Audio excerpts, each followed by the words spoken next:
you. Your Royal Highness, my lords, ladies and gentlemen, I was very interested to find out that the Institute of Linguists had been founded 100 years ago because there was a concern that British business was at a competitive disadvantage because our knowledge of modern languages in this country was so poor.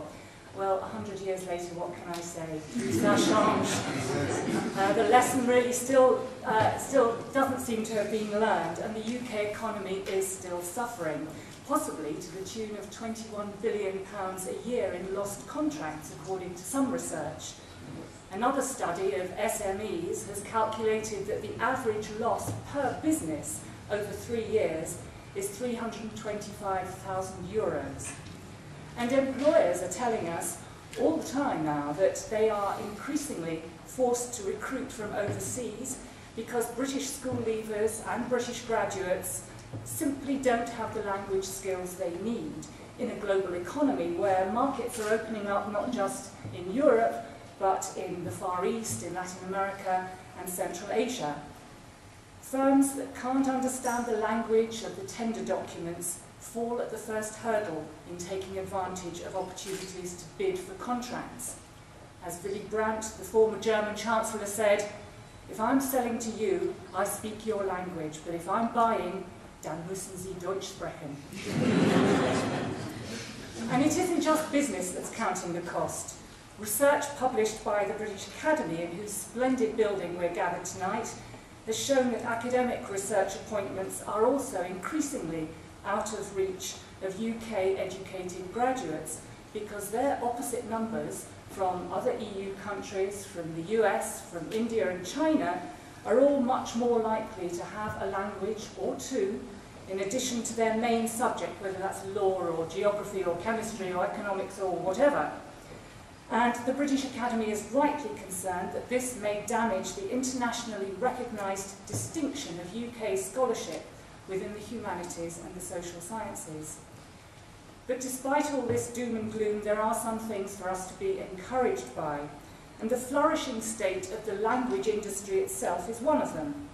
At a time when many sectors are struggling, the first ever detailed survey of the language industry was published by the European Commission last year. It covers interpreting and translation, language teaching, language tools, subtitling and dubbing, web localization, and so on. And the industry apparently has an estimated value, I learned, of €8.4 billion, and what's more, it's on target to double to €16.5 billion by 2015. The Institute of Linguists has certainly been playing its part in contributing to this growth and success. Demand for the diploma in public service interpreting, for example, which is administered by the Institute, has never been higher, with around 50 different languages in combination with English on offer in 2009. Now, there's an obvious everyday need for people qualified as public service interpreters in the courts and in hospitals and police stations. But I also hope that the one-off exceptional opportunity of the 2012 Olympics will mean that the organisers of those games will be sensible enough to liaise very closely with the Institute in order to fulfil their obligations to host a truly multilingual games. We certainly have a very long way indeed to go in the UK to restore an acceptable quality of language teaching in schools and to establish a national mindset which believes that language skills are important, useful, satisfying, pleasurable to have, whether you're young or old, whether you use those skills for specialist purposes or social purposes. We are fortunate indeed to have the Chartered Institute of Linguists setting the standard and flying the flag for languages. And I'm very honoured to have been asked to propose a toast, and if I had a glass, I would do exactly that, on cue. Thank you, that's perfect timing, thank you. It is my great pleasure to propose a toast, and would you please raise your glasses with me to toast languages and linguists to the continued success of the Institute, and with very grateful thanks to its royal patron, to its distinguished president and council, and indeed to all its members and staff May you flourish for another 100 years.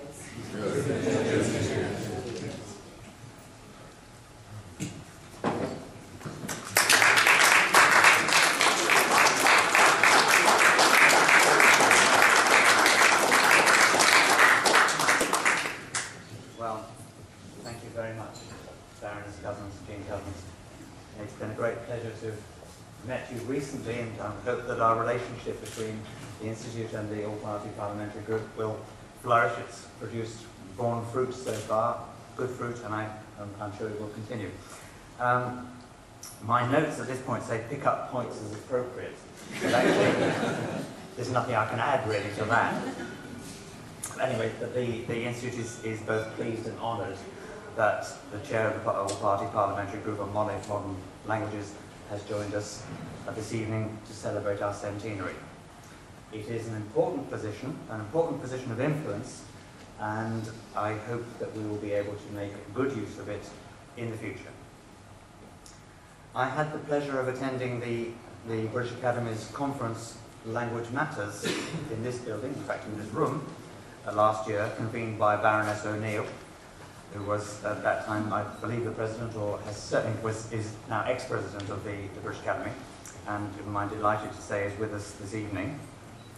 Now, everyone will be aware of how important the work of the British Academy is to the intellectual life in the UK and internationally.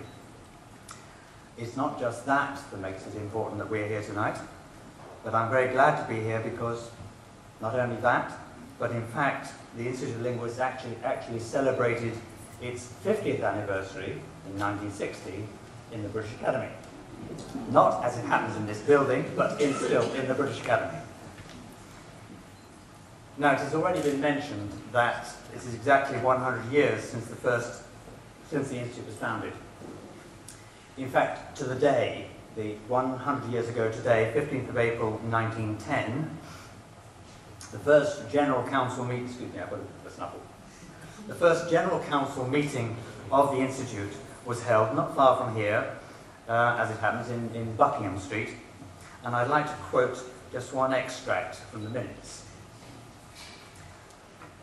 The idea of the Institute was excellent. With the enormously strong council, which it possesses, but no false modesty, you notice, and the magnificent support it had received from the press, there was great hope for its success.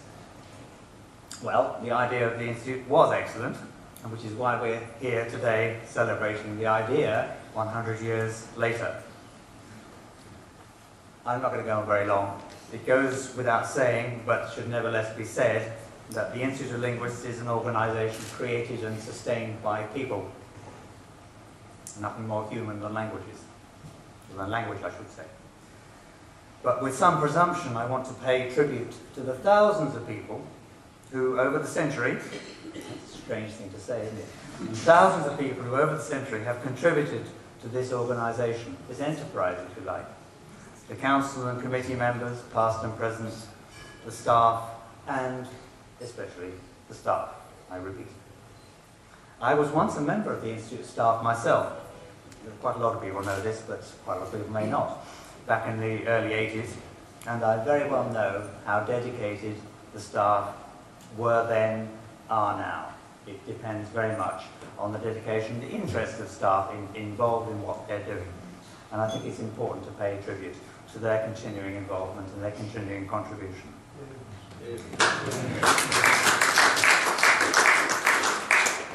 We have, as they say, to use a terrible cliche, come a long way so far.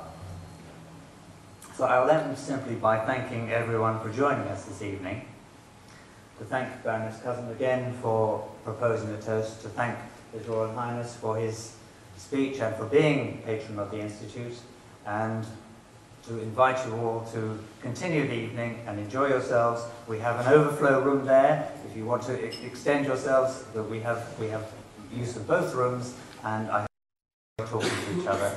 Thank you very much for coming.